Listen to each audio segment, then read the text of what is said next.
İranın vəfat etmiş ali dini liderinin 40 mərasimi ölkədə minlərlə insan tərəfindən böyük hüzn və təntənəli mərasimlərlə qeyd edildi. Lakin bir məsələ hələ də bütün dünya ictimaiyyətini düşündürür. Belə ki, gözlənildiyi kimi Xamneyi vəfatının 40-cı günündə əldə edilmiş atəşkəs fürsətindən istifadə edilərək dəfn edilmədi. Bəs niyə İranın hərbi siyasi elitası öz ali dini liderlərinə sonuncu vəzifə borclarını ödəməkdə bu qədər ləngiyir? Bu sualın cavabını tapmaq üçün biraz İranın tarixinə qayıtmalı, bu ölkənin dərin sosial, ideoloji və siyasi kimliyini analiz etməliyik. Məlum olduğu kimi, İran bir şiə ölkəsidir və hələ də vilayət-i fəqih adlanan sistemlə idarə olunur. Bu ölkənin əsas ideoloji xətti şiə təəssübkeşliyinə söykənir. Yəni Cümhuriyyət İslamı İran özünü dünyadakı bütün şiə məzlumlarının hamisi sayır. O, İmam Mehdinin yer üzündəki naibi tərəfindən idarə olunur və əsas missiyası imamın zühuruna qədər dünyada İslamı ayaqda saxlamaqdır.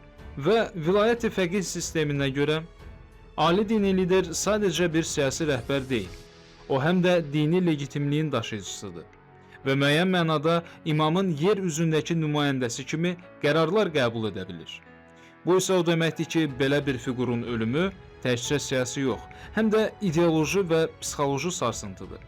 Belə şəraitdə dəfn mərasimi ali dini ritual kimi yox, strateji kommunikasiya alətinə çevrilir. Məsələyə bu aspektdən baxanda aydın olur ki, bu qədər ağır və mifik missiyanı öz üzərinə götürmüş, ölkəsinə hərbi hücumlar gerçəkləşən rejim şəhid edilmiş dini liderinin dəfn mərasimindən düşmənlərinə yeni bir meydan oxuma vasitəsi kimi istifadə etmək niyyətindədir. Elə 1989-cu ildə olduğu kimi. Gəlin indi bir fasilə verək və 37 il əvvələ 1989-cu ilin iyun ayının 3-ünə qayıdaq.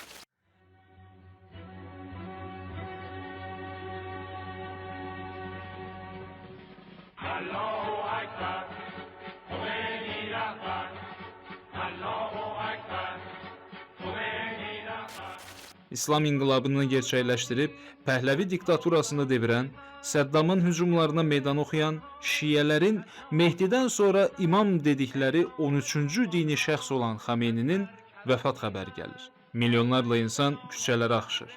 Cəmiyyətdən fərqli olaraq İran siyasi elitası bu xəbərə daha hazırlıqlı görünür. Lakin Xameyninin dəfn edilməsi üçün ilk cəhd uğursuz olur.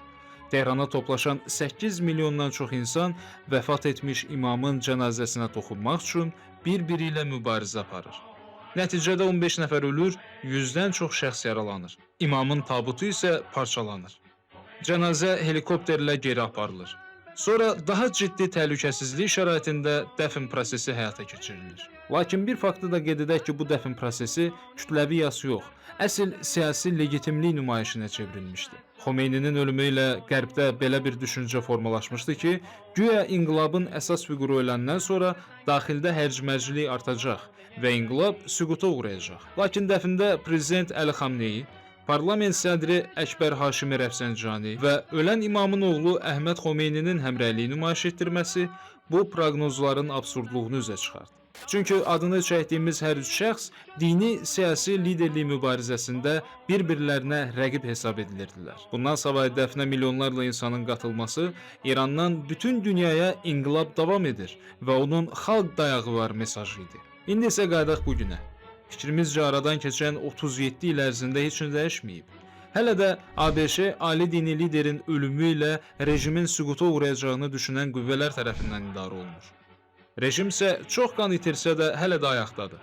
Əli Xamneyinin dəfn edilməsində ləngimə də elə məhz bununla bağlıdır. Belə ki, İranda sağ qalan siyasi elita eynilə 1989-cu ildəki kimi dünyaya inqilabın davam etdiyi mesajını vermək istəyir. Lakin burada bir neçə nüans Tehrana mane olur. Əvvəla ölkə hələ də de facto müharibə vəziyyətindədir.